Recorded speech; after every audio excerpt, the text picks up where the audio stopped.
What is the most unethical thing you've been ever asked to do by your employer? Worked in clothing retail. Some of our jeans were found to contain carcinogenic dye, and we had to box them up and put them in the back room until we could send them away. No problem. We put away like maybe 4 or 5 boxes.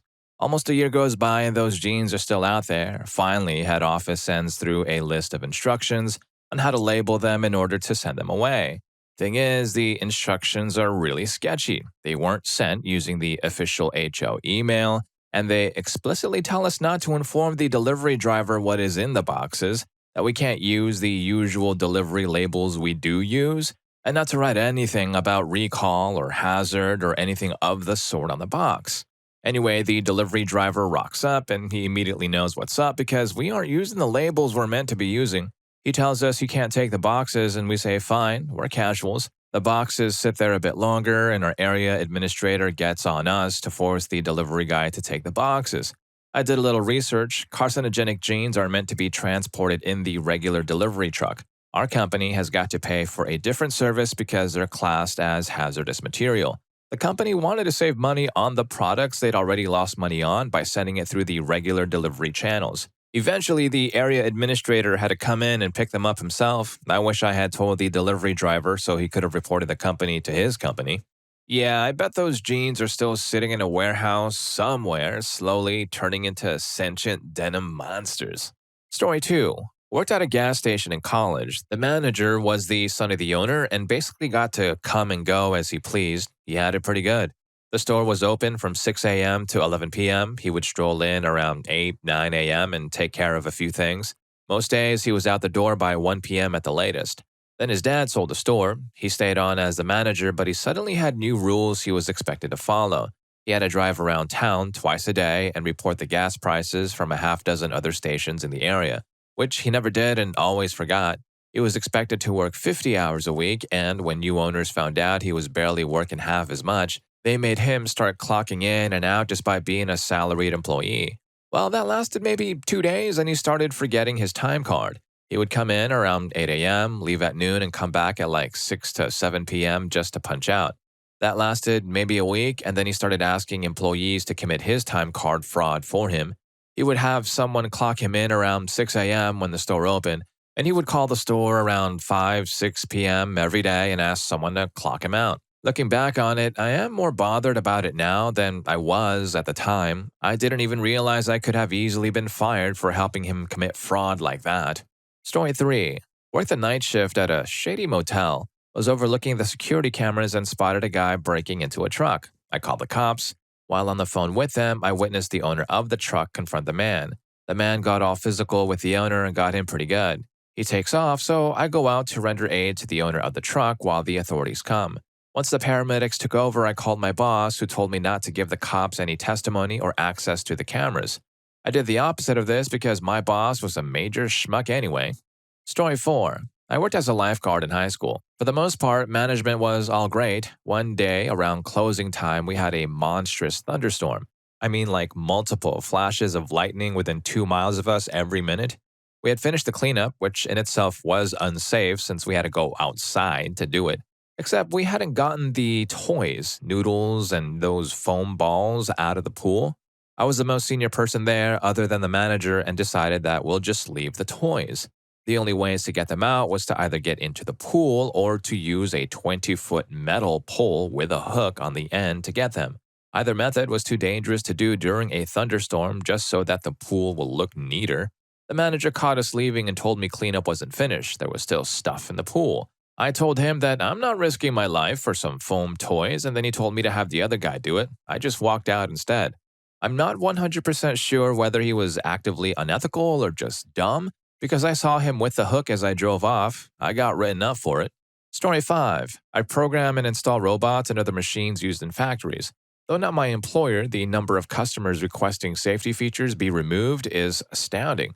No, you can't operate the robot at normal operating speed with the guard doors open. It can crush someone in the blink of an eye, literally. It isn't just international companies with lax worker protection laws. Safety in a lot of U.S. factories is often overlooked for efficiency's sake. Story 6. Not really unethical, but when I was a call receiver for AAA emergency roadside service, we had a script we had to read for every call. In this script, it would offer suggestions based on what type of service was being requested. Need a tire change? We were made an offer to bring you to a local mechanic to sell you new tires. I would frequently get a talking to because my call times were too short. I'm sorry, I thought these people were calling because they broke down somewhere and needed emergency service, not a frickin' sales spiel. Especially when they started to call with, my cell is about to go out, please help. I quit 2 weeks shy of a year. That was a stressful environment. Story 7. I worked at a coffee shop where the owner said in a meeting that we were to kick out homeless people.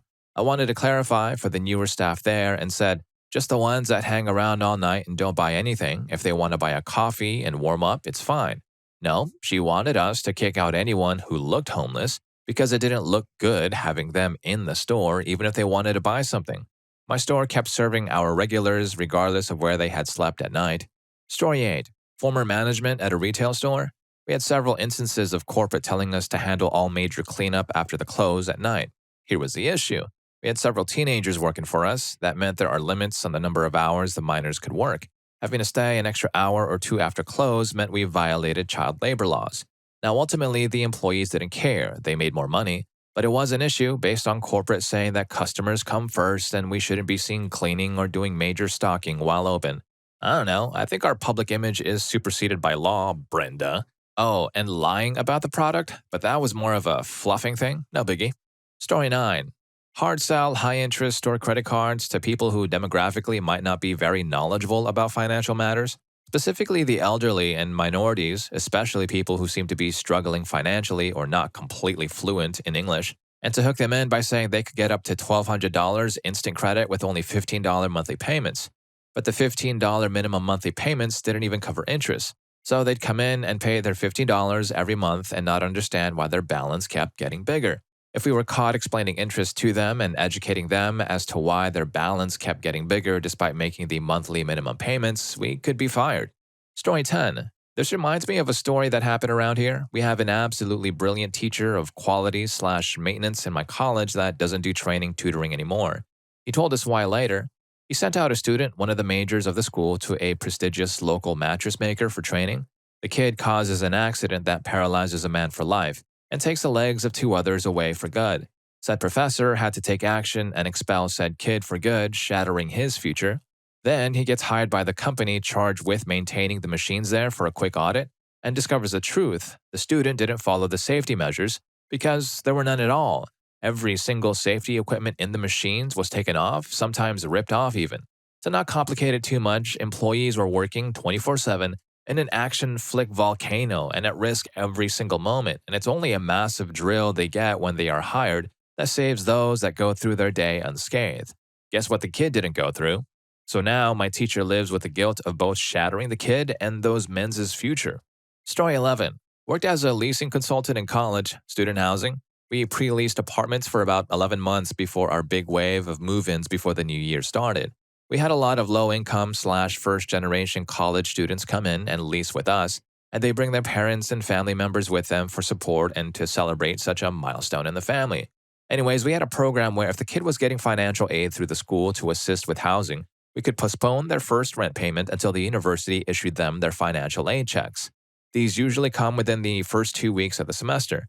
When the resident got their check, they had to give us 3 months' rent in one go. Super common in college environments and is sometimes the only way a low-income student can live on campus. Anyways, corporate comes down about 2 weeks before moving in to make sure that everything goes smoothly and finds out that we have been having these kids and their families sign these documents agreeing to postpone their first rent payments until they get their financial aid. We literally had hundreds of these kids who agreed to sign with us because we had that program. Corporate told us to get on the phones and call every single person and tell them that the document they signed with us, in some cases almost a year ago, would not be honored and that they would not be allowed to get their keys and move in without money up front. Move in less than 2 weeks? Bull crap. I told my boss to have me do anything else, work with the maintenance team, go out and market anything. I just couldn't call these people and do that to them. He threatened to take away my commissions if I didn't. We got into a shouting match while all my little sheep coworkers made those phone calls. I quit and so did another coworker. Story 12. In the pet store, I told my manager that a young rabbit had a runny nose. She told me to put it in the freezer. The rabbit would have to be isolated for a week, during which it couldn't be sold, and we'd have to feed it and give it $1 or so worth of antibiotics. On the other hand, if it passed away within 30 days of our purchasing it, the distributor would refund our money or replace the rabbit for free.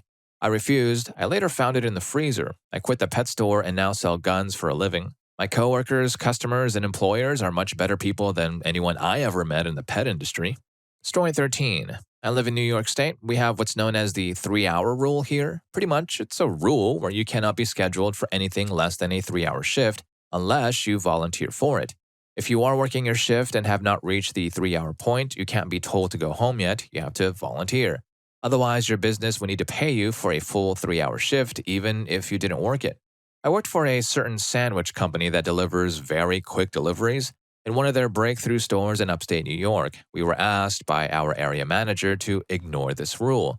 I didn't. I would ask people if they wanted to leave, and if they said no, I would just say okay and move on. Eventually, they figured it out. Screw that company. Story 14. I worked for a major corporation for 7 years. I started working there when I just graduated from college. When you were hired, they told you you were going to make X per year, which was your salary. When you actually started working, you realized it was actually hourly and client billable, something they never stated in the interviews. Your quote-unquote salary was based on you getting 40 hours per week, and you were responsible for finding your own work. If it was slow or your project got delayed, you either didn't charge anything while you sat at your desk not getting paid, or you could go home and work from home checking emails all day while not getting paid. Need that money? You were encouraged to use your PTO, that's your vacation time, while either sitting in the office waiting for work or sitting at home waiting for work. We did get some flexibility with our schedules, and we did get some time and a half overtime for working more than 40, but the whole system made you overbook your time so that you were sure to at least hit 40 in case of projects getting delayed or canceled. On the flip side, you worked 50 or 60 if nothing got canceled, and banked the overtime for the slow periods. You also worshipped your internal clients so they would choose you for their projects in the future, ensuring you made your money by giving them whatever they wanted and putting up with anything they did to you. And all the budget that was saved from not paying us during slower periods, it went to a management bonus based on how much money they saved the company in payroll. We would ask what the policies were and if there was a number we could charge. We never received any written policy ever. The managers would only verbally tell us what the policy was, so there was no paper trail. If we questioned them, they got manipulative and defensive. In the end, there was a class action lawsuit against them. They settled out of court. I've since left that company. It makes me sick to think of the money they took from all of us over those years. Story 15. I'm probably too late to make top comment, but this is going to be one of the winners. I leave this company off my resume. It was a company where the CEO disallowed significant others at the Christmas party because he wanted to encourage office affairs. He thought they made people work harder. Needless to say, there was a pretty severe inappropriate mistreatment culture, but I guess that's what we accept in tech companies these days. I'd been brought on with the promise of being VP of engineering, but they said they'd bring me on as a regular engineer for 6 months to establish credibility, then make me the VP at the 6-month point. If this sounds like sketchy, small company crap, well, they had already raised a Series C and had about 100 people. So, 3.5 months in, they finally offered me that promotion I was promised. But in order to get it, I would have to sign a stack of fraudulent documents. Performance reviews for people who left before I joined. They were looking to claw back stock, I assume, or whom I never worked with. I refused, and they fired me. Story 16. Back before I realized I didn't want to be a programmer, I worked for a giant company. The company basically creates and manages websites, among other things, for thousands of car dealerships across the country in the US. It was a relatively entry-level position, so most of my job was making sure a specific client's website looked identical across all browsers. So I'd be loading up Internet Explorer and Firefox and tinkering with the CSS to make sure an image wasn't 1 pixel off on a particular browser. I asked my boss if I could get something slightly more mentally engaging, and I was given a task to implement a specific JavaScript code. I was initially excited because I hadn't worked with JavaScript in a professional capacity before, so I got to try something new. But then I read through the details of the task. Essentially, our websites came prepackaged with pop-ups. The pop-up would be an ad for a special car sale or something, so they weren't going out to advertisers or anything like that. But the client was concerned that people were using pop-up blockers. The JavaScript code I was given essentially delayed the pop-up to only appear after the user clicked something on the page. These are relatively common now, but at the time, it felt super skeezy. I know it's nothing compared to a lot of what I've seen on this thread, but I just felt so dirty being the one to add the code that made a pop-up appear. How's that guy? Story 17. Used to work in management in a fast food establishment. Store manager had all of the truck receiving managers in an understanding that if our food cost numbers were off, we were to make things go missing from our deliveries. I was not put into the loop on this scheme up front as I had just been transferred into the store, but I started to get suspicious when I saw the truck driver walking around our grill area checking side freezers and closets, and I'm like, WTF is this guy doing? A couple of deliveries later, I caught one of my guys hiding a box of freezer food in our lobby mop closet. I straight up asked him, "What are you doing? I need to count that so I can sign for it," and I made him put it into the freezer where it belonged. Turns out the store manager had gone to the boys who do the truck and told them what we were down on and what needed to go missing. So they'd been doing this for months and it never occurred to them, a couple of guys fresh out of high school, that it was wrong. Whole cases of bacon, cases of lettuce, frozen desserts, whatever we were having that month. I told them to immediately stop doing that on my watch and went to the store manager and told her under no circumstances was that okay. It's stealing from your distributor and I'll have no part of it. She just looked at me dumbfounded, and that was the last time I was scheduled to unload a truck. I got done a couple of months later. The cover got blown after I left, though. This woman had been with the company for over 40 years but angered the wrong new shift leader, who went to the franchise owner and operator and also reported it directly to the distributor to avoid an internal cover-up. She graciously accepted their offer to retire a tad early. She was in her early 60s anyway, and keep her pension. Story 18.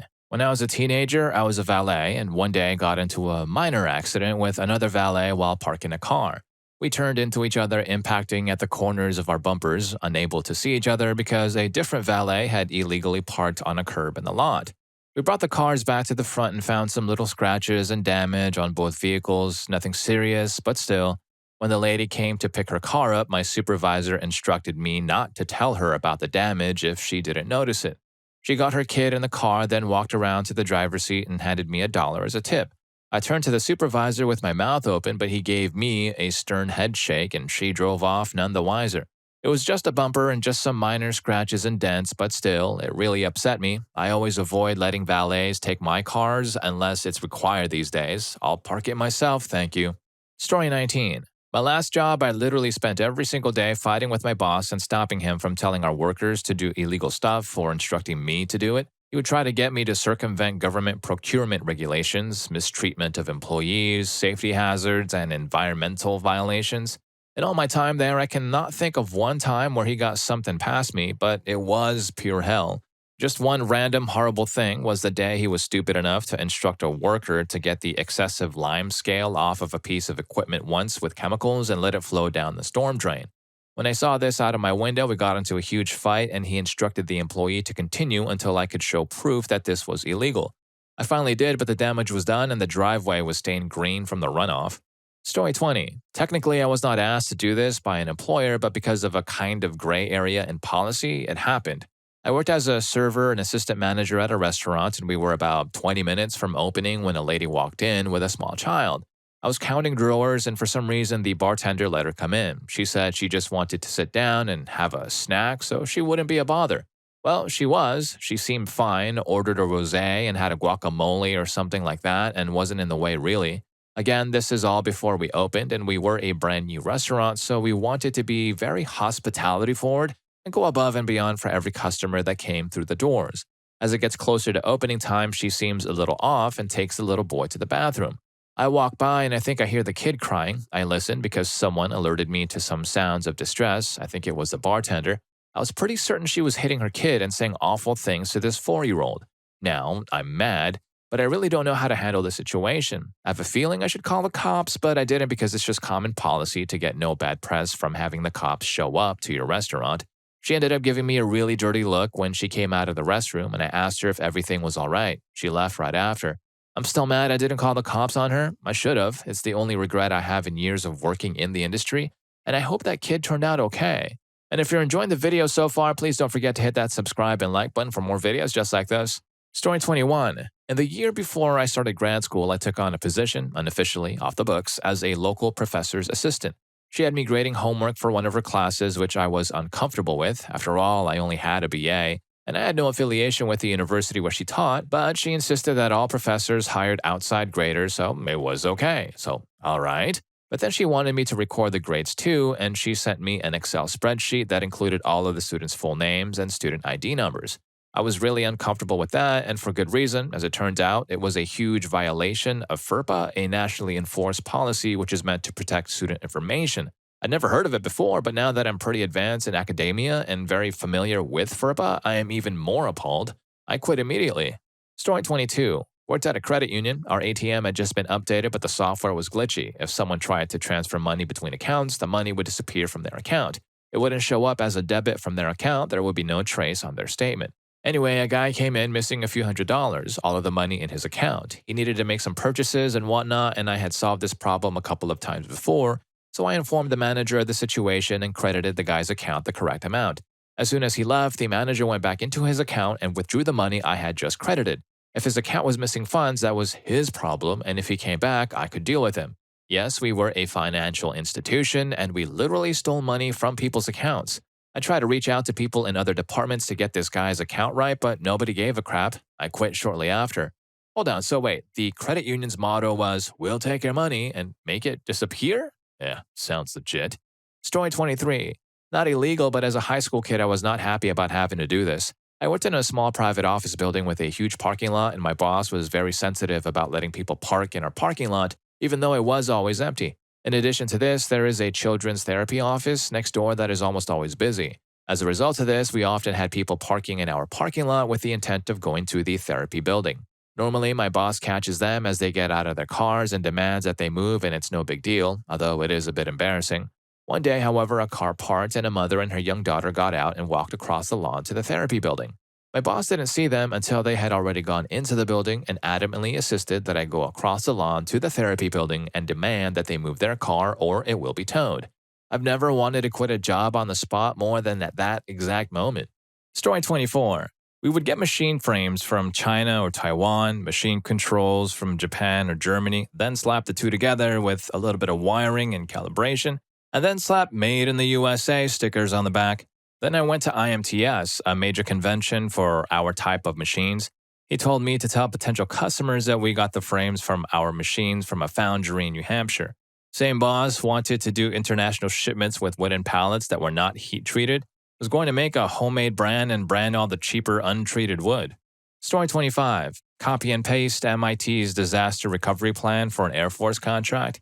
The Air Force did not ask me to do this. The defense contractor for whom I worked asked me in an effort to appear as if they actually had some kind of loss mitigation plan in place in the event that our servers went down. It was a sham. The government asked them years ago if they had some kind of DRP in place, and the response was always, "Oh yes, yes we do. Of course, it's always a work in progress, but yes, we have one." They didn't, and copying one of MIT's plans was their idea of disaster recovery. No testing, no knowledge of implementation, just a straight-up copy off of their website, remove and replace MIT for company's name. It was a joke. This is what I was expected to provide. Instead, I quit. They didn't see that coming. Story 26. I was a test engineer for a major consumer products company, and part of my job was to sign off on approving production startups for products based on the test results. One of those tests has to do with stability when stored in the warehouse because these products are stacked in 6-foot wide stows, 30 feet high, 60 feet deep, and if they aren't stable, they can fall. If they fall onto a worker, it could end them. If they fall into an adjacent stow, it will fall into the next one, and so on, causing millions in damage. Anyway, I was asked by the team developing a new product to sign an approval for their product which had not passed the test. I refused. They went on about their project schedule and how the CEO expected this product to be in stores by a certain date. I still refused. They went to my boss. After hearing my side of it, he refused as well, as did my boss's boss. Finally, they just had the director in charge of their project sign in my place. Fast forward a few days after production has started and the warehouses are starting to fill up with this product. I got a call from the VP of Damage Prevention, a guy I had worked with a lot in the past and had a good relationship with, and he was beyond furious, demanding to know how this product had passed our test and why I had approved production. I let him roll for a bit and then sent him the report and told him the story. He told me that stows in multiple warehouses had collapsed in one case onto a lift truck driver, burying the lift truck. Lift trucks have roll cages, but not because they are prone to roll over. He took me when he went to meet with the director who had signed in my place. Mr. Damage Prevention showed no mercy toward the director, who looked like he was going to cry when informed that his decision to circumvent my approval had almost ended an employee and had cost the company millions. I felt like I was watching a slow-mo train wreck. The director was fired the next morning. Story 27. This happens quite often in the finance and consulting world, unfortunately. Not me, and this will likely get buried, but I read an article a while back about an ambitious new grad from MIT named Keith Yost, who got a job at Boston Consulting Group in Dubai, not easy to get. After spending a full week doing detailed financial analysis, he presented his boss with his findings, which basically said to sell the business. The boss told him that the client wanted to open a new division of their company or something, and that he wouldn't be happy with a conclusion like that. The boss wound up making the employee make adjustments all over the place so that his recommendation fit what the client was hoping for, even if it wasn't the best decision. This kind of thing happened on a regular basis, which eventually led to his resignation. After quitting, the company tried to bribe him with $16,000 to keep his mouth shut, which he rejected in the hopes that people would read the article. Story 28. Not something I was asked to do, but something we both decided. I work in a research laboratory on developmental disease. I won't go into details, but at one point, while processing a patient sample, we found that the patient had an extra abnormal chromosomal fragment in their karyotype. Normally, for research, it is supposed to be completely anonymous. We aren't supposed to know who the patient samples come from, and we absolutely are not supposed to contact them. But this was a 10-year-old boy who, up until this point, had been labeled as a problem child, undisciplined, developmentally delayed, in addition to having developmental disease, and being written off without getting the extra help and treatment, understanding that knowing about this extra chromosome might lend. We contacted his mom and heavily implied she should request his doctor to do an official karyotyping for him without outright telling her what we found. Unethical? Yeah. Morally wrong? Heck no. No regrets. Story 29. I was asked to weld a connection between two high-pressure fittings when the joint wouldn't seal. I was asked to keep it quiet and not mention it to anyone unless something happened. I was told that if something happened, to deny that we used that method and to let the investigation sort it out. I was told to lie on the paperwork. I did none of that. There would be 15,000 psi behind that joint, and people would have had to be nearby. It was horribly unsafe. I was told that I'd be taken care of it if I let this slide. This was from senior management in a Fortune 50 company. After a lot of phone calls from progressively higher management, I decided I'd had enough and called HR and the safety exec who sided with me and ultimately put a stop to the job. People were reprimanded and I was blackballed, then laid off. Best career move I ever made. Not long after I left, the industry took a dump and hasn't recovered. Screw those guys. Story 30. Does potential employer count? I turned down a job at a software development contracting company. It was going to be my first job in the industry, and so basically they asked if it was okay if they wrote my resume for me when they sent me out for applications once I was hired. I said, sure, but then he went on. Apparently, they had a bunch of fake experience, jobs, projects, etc., and give their own employees' phone numbers out as references for that experience. I backed out for many reasons, but that was one of them. Story 31. I was in charge of a shorebird nesting site on Rockaway Beach that was overseen by the New York City Parks Department and the U.S. Fish and Wildlife Service. Endangered piping plovers nested along the dunes in the site, and we had to account for each one. Several eggs were intentionally smashed by people who didn't like sharing the beach with birds. A chick was run over by a beach rake when the driver was too lazy to drive around the site instead of through it. I was told by my supervisor not to report the taken eggs and the chick to the Fish and Wildlife Service. I was told to lie to the federal government because we didn't want the Parks Department to look bad.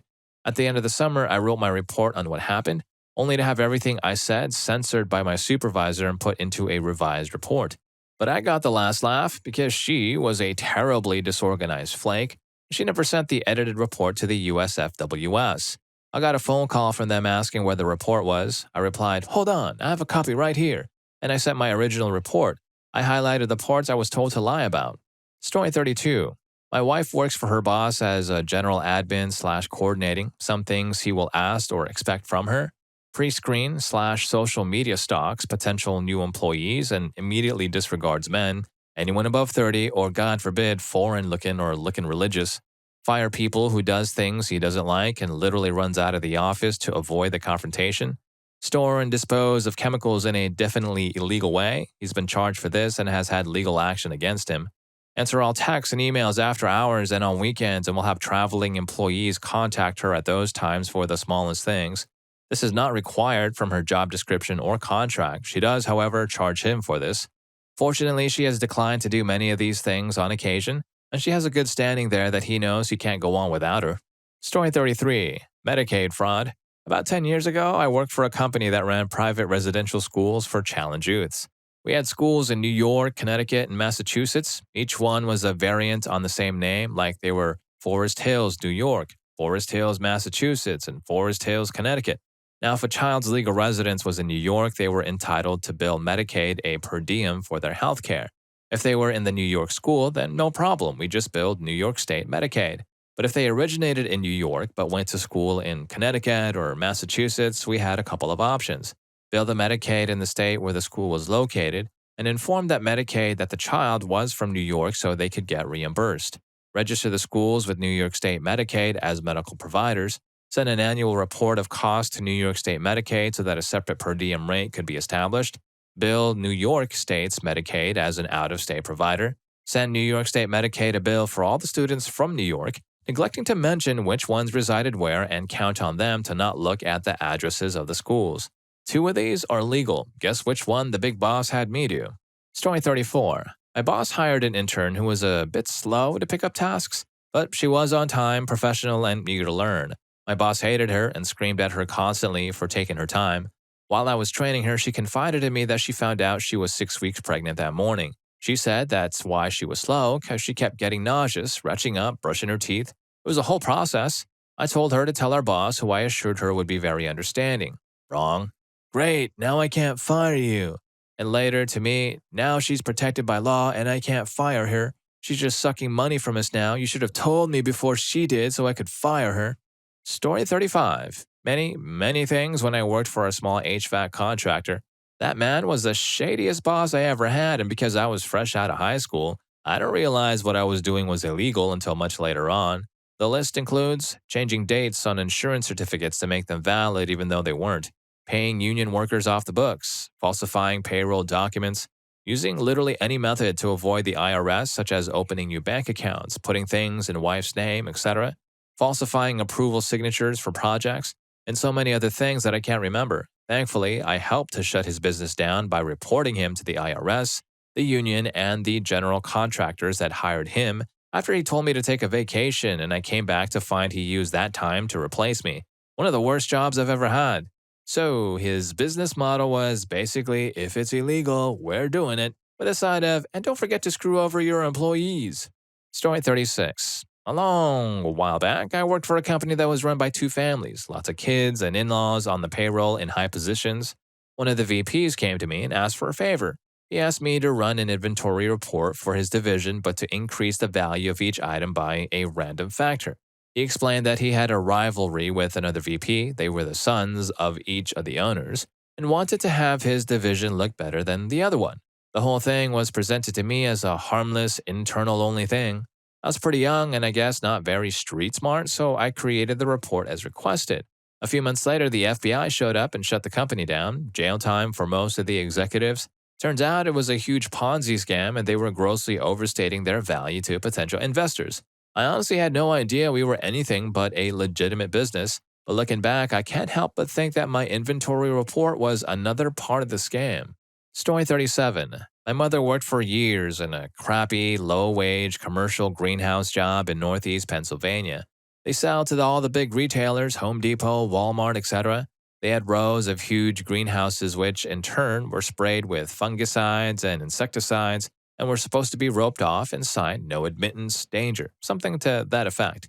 The owner told my mom to send the Mexican and handful of other South and Central American seasonal workers in.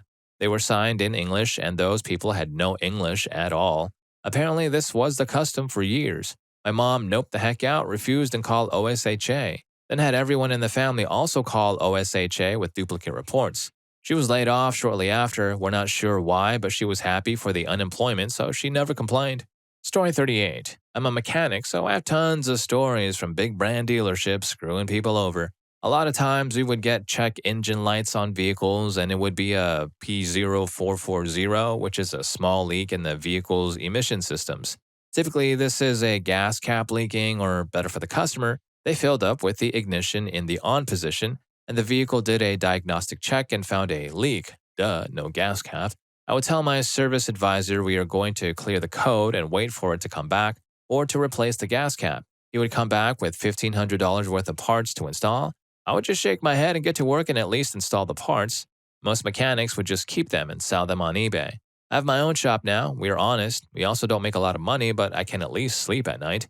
I have tons more examples of how shops would screw customers because they don't know anything about cars. Story 39. Old job, not tell customers we were raising our prices to keep the ghetto people out. Instead, tell them it was due to the minimum wage going up. It worked though.